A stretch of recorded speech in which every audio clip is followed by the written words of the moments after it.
Episode ke-50, Titik Terang. Robi berteriak, kemudian menyerang Dika. Tinju yang dilayangkan berhasil dihindari oleh sepupu Ira. Dia bergeser ke sebelah kiri, sehingga Robi hanya mengenai angin. Tak sampai di situ, Robi kembali melayangkan tinju kanannya. Dika mundur beberapa langkah. Lagi-lagi, Robi harus mengenai angin. Emosi Robi semakin terbakar karena tak bisa mengenai lawannya. Dika tersenyum ketika melihat Robi kembali maju untuk memukulnya. Satu tendangan dari Dika berhasil mendarat di perut Robi membuat lelaki itu jatuh tersungkur. Erang Robi, dia tiba-tiba saja sesak, sakit di perutnya tembus ke ulu hati dan punggung. Dia berguling beberapa kali. Sampai sesaknya sedikit berkurang. Dia kembali bangkit dan mencoba menyerang Dika. Lagi-lagi semua pukulan bisa dielakkan. "Woi, berhenti!" teriak satpam yang baru saja datang. Dua orang satpam melerai mereka. Robi memberontak. Setelah berhasil melepaskan diri, dia pergi meninggalkan tempat itu. Robi memacu kendaraannya. Pikirannya kalut. Dia tak boleh membiarkan Dika ada di dekat orang. Jika tidak, maka semua rencananya akan hancur berantakan. Bu Marni bergegas ke ruang ICU. Dia tak sabar melihat kondisi Danu. Tadi waktu dia pulang ke rumah untuk mandi dan berganti pakaian, pihak rumah sakit menelpon dan menginformasikan kalau Danu telah siuman dan hari ini akan dilakukan observasi. Baru saja hendak masuk ke ruangan, terdengar nada panggilan dari smartphone yang digenggamnya. Melihat panggilan dari nomor tak dikenal, Bu Marni mengangkat. Ternyata dari kantor polisi. Dia diminta untuk datang lagi memberi informasi terkait kemajuan penyelidikan kasus Danu. Dia menyanggupi datang sore hari setelah melihat kondisi anaknya. Telepon dia tutup. Sejenak Bu Marni kembali menarik napas. Pintu ruang perawat didorong. Nampaklah Danu yang telah membuka matanya. Bu Marni mendekatinya perlahan. Mira yang sedari tadi menjaga kakaknya bangkit dan mendekati Bu Marni. Mereka berpelukan sejenak, lalu Bu Marni mendekati Danu. Nampak mata lelaki itu terbuka. Tapi tatapannya kosong, bahkan dia tak merespon ketika Bu Marni mengusap lembut tangannya. Mira mendekati Bu Marni, memegang pundak wanita itu. Bu Marni menutup mulut, tak kuasa melihat kondisi Danu yang sekarang. "Bu, kata dokter dia ingin bertemu kalau ibu sudah datang," ucap Mira. "Kalau begitu ibu ke ruang dokter dulu. Kamu jaga kakak kamu baik-baik ya. Kalau ada apa-apa, hubungi perawat yang berjaga." Mira mengangguk. Bu Marni melangkah meninggalkan ruangan ICU ke ruang dokter. Dalam perjalanan dia tak sengaja ditabrak oleh seorang lelaki. Ternyata dia adalah Andika, kakak almarhum Airin menantunya. "Ibu nggak apa-apa?" tanya Dika. "Andika," ucap Bu Marni setengah berteriak. Dia senang bisa bertemu lelaki itu di sini. "Ibu, apa kabar?" tanya Dika. Dia mengulas senyum. "Alhamdulillah baik. Kamu ngapain di sini?" tanya Bu Marni. "Ada keluarga yang sedang sakit. Kalau ibu ngapain di sini?" tanya Dika. Bu Marni yang ditanya perihal keberadaannya di rumah sakit itu membuat air matanya kembali menetes. Dika yang melihat itu menarik tangan Bu Marni untuk duduk di kursi pengunjung yang disediakan oleh pihak rumah sakit.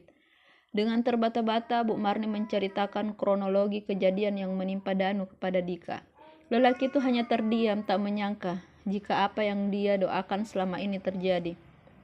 Bagaimana tidak, di setiap sholatnya Dika meminta agar Danu diberikan ganjaran atas apa yang telah dilakukan oleh mantan adik iparnya itu. Walaupun dalam hati mensyukuri, tapi tetap saja Dika memberi kekuatan kepada Bu Marni, memintanya untuk sabar akan apa yang telah menimpa Danu. Setelah Bu Marni terlihat lebih tenang, Dika pamit. Dia masih ada urusan yang harus diselesaikan. Bu Marni meneruskan langkahnya. Dia disambut oleh seorang dokter wanita. "Maaf, saya memanggil ibu ke sini terkait kondisi Pak Danu." "Apa ibu sudah bertemu dengan pasien?" tanya dokter yang dari papan namanya bernama Risma. "Sudah dok," jawab Bu Marni sedikit terbata. "Baiklah, langsung saja saya jelaskan. Bu, kalau ada pertanyaan silahkan setelah saya selesai." Dokter Risma lalu mengeluarkan sebuah foto rongsen. Bu Marni bisa menebak jika itu punya Danu. Dan dari hasil nampak ada trauma tulang ekor yang menyebabkan kelumpuhan kepada Pak Danu. Untuk jenis kelumpuhannya kami belum bisa memastikan. Sejauh ini Pak Danu mengalami paraplegia, yaitu kelumpuhan di mana hilangnya kemampuan untuk menggerakkan anggota tubuh bagian bawah. Hal ini menyebabkan Pak Danu tidak bisa menggerakkan otot di kedua paha atau panggul, serta anggota tubuh bagian bawah yang lainnya. Kami akan berkonsultasi terlebih dahulu dengan dokter ortopedi apakah perlu dilakukan operasi atau cukup dengan latihan yang akan dipandu oleh fisioterapi. Untuk saat ini kami hanya bisa melakukan observasi dan mohon kami dibantu agar Ibu membuat Pak Danu agar istirahat yang cukup, kelola stresnya dengan bijak. Bu Marni mengangguk mendengar penjelasan dokter yang sangat jelas. Setelah menanyakan beberapa pertanyaan lagi dan dijawab oleh dokter, Bu Marni pamit undur diri. Dia harus segera ke kantor polisi. Bu Marni duduk menunggu penyidik yang menangani kasus Danu. Di sampingnya, Pak Burhan selaku pengacara mendampinginya.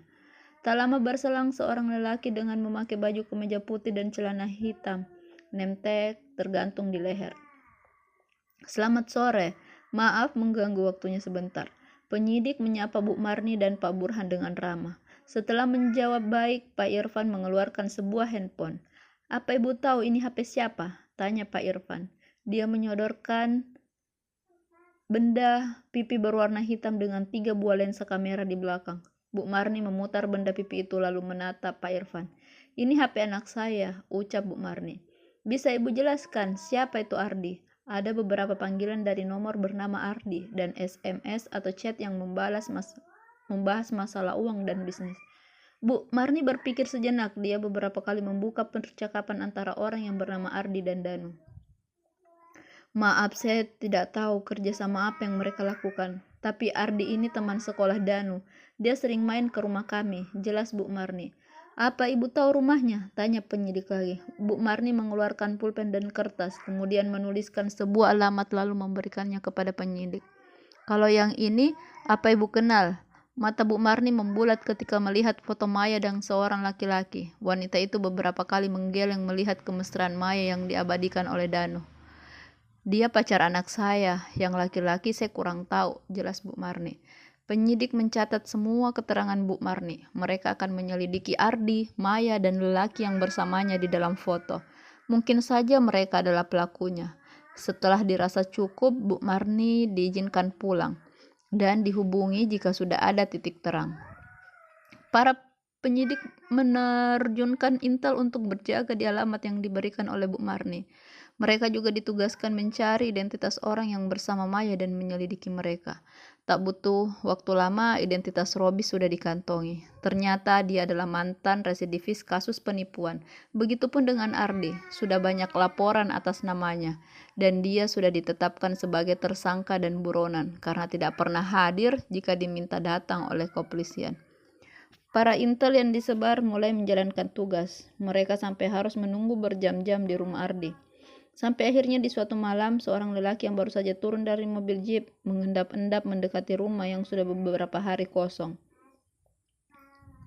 Dia merogoh kantong, mengeluarkan kunci dan membuka pintu rumah. Baru saja dia melangkah masuk, polisi yang sudah beberapa hari mengintai dia langsung meringkus lelaki itu tanpa perlawanan.